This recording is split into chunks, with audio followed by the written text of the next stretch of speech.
prime the hopper, do a burn off, pre-season the Weber EX6 Generation 2 SmokeFire. Oh yeah. Guys, how you doing? My name is Tommy, and this is the Gallery Backyard Barbecue. If this is your first time here, I'd appreciate it if you would hit that subscribe button and ring that bell so you get notified on all the future uploads that this channel does. So I'm going to give you step by step how I prime the hopper, how I do the burn off and pre-season. A lot of this isn't in the manual, although we are going to follow Weber's general guidelines. We are going to take a few extra steps. So man, sit back, relax, and let's start the show. All right, guys, let me just bring you up to date where I am. After doing some pretty heavy research, I've decided to remove that finger guard. I've read there's really not much benefit, and it does cause a little bit of a problem sometimes, and there will be no fingers inside there, so it's gotta go. Guys, next step is make sure your software and firmware is all up to date. Download the app and connect by Bluetooth. It is easy peasy. I'll have information in the description. From there, I fill about 2-3 pounds in the hopper. We are basically just going to prime the auger. I do this with all my pits. Although Weber doesn't recommend it, I do. And basically all this is turn it on and make sure you're getting some pellets that are going to fall down into the burn pot. And I have to tell you, the Weber did that in record time. So now basically what I'm doing is I'm just checking the glow plug, making sure everything is working as it is supposed to be working.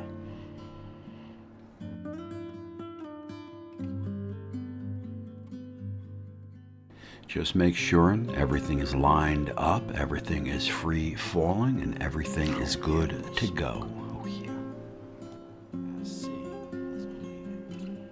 Guys, from there I will get everything, get the flavorizer bar, get it back, get the grates, get everything back on the pit, because you are ready to go to the next step.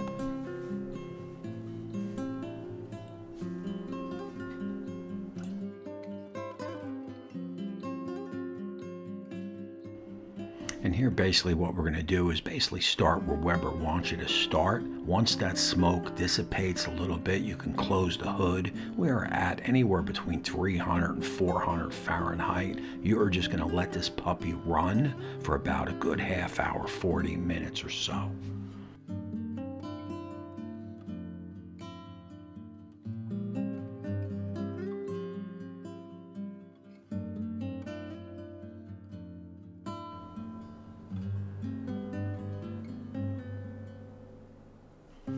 So basically I started at 3, now I will bring her up to 4 and just let her run.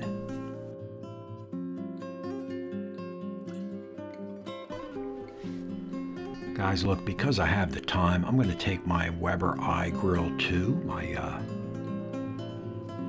thermostat. I am going to put it in the pit just so I can monitor the temperatures, just so I know what is going on.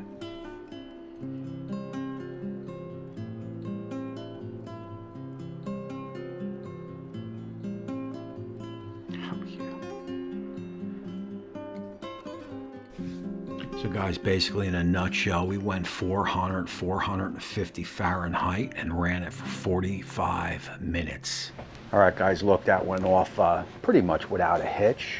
Temps were all over the place, but I expect something like that. Anytime you got a new pellet grill or whatever with these PID controllers, they actually learn as you cook, and they actually do settle down, or at least that has been my experience. So we bounced around a little bit. We overshot our temperature, all good. But I do have one more important step that must be done. I feel a lot of people who get these SmokeFires don't do it. I did a lot of research on this, and if you do it, your game will play a lot better with this pit. Let's go in and I'll show you what I mean.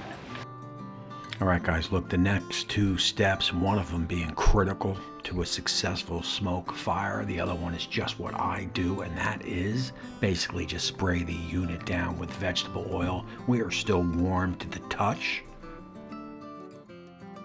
I'll veg oil the grates, and I'll veg oil the interior of the pit, and then I'll wipe it down.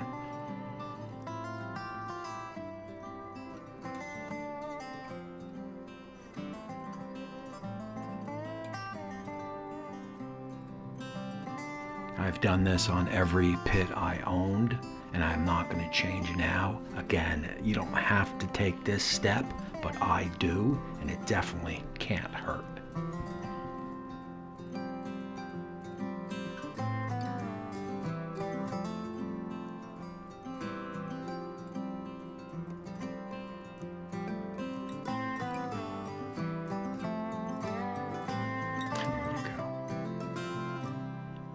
So this next step here is critical. After you do your burn in, remove all your flavorizer bars and just inspect the pit. Inspect the burn pot. You want to make sure nothing's gunked up. Make sure you got a nice free fall of all your pellets. Just make sure everything has worked as it should. And look, I am going to highlight those grease little openings there. If you leave that pellet dust there and grease falls down and hits it, it is going to gunk up and eventually cause a grease fire. Remember, the regular pellet has that plate sitting over it that redirects the grease into the grease pot. With the Weber, you're actually going to hit the bottom of the barrel, and that is going to cause a grease fire over time, man. So you just have to keep good maintenance on this pit. It is crucial to a happy, healthy pit, I do believe.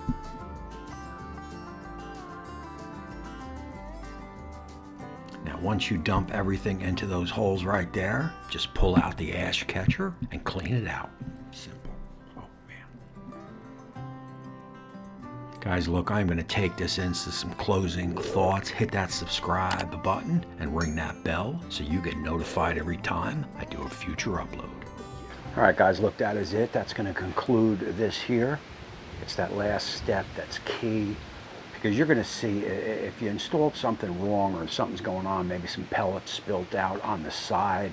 You know, maybe they didn't flush in the burn pot, or maybe there's too much in there, it's gunked in there or caked in there. You gotta inspect, because that's what you're going to see in the very beginning that you use your pit. Hey man, when you get comfortable with the pit and you're rolling along, maybe you don't have to do it every cook, but for the beginning, open it up, visually inspect to make sure everything did exactly what it's supposed to have done, and you are good to go. We are going to put this sucker to test, so hit that subscribe button because you don't want to miss any of that. I'm going to roll my Patreons and YouTube join viewers. I appreciate them. I appreciate you guys. Look, man, leave me a comment down below and let me know what you want to see cooked on this sucker, and I'll see what I can do. So, man, until next time, we will see you soon.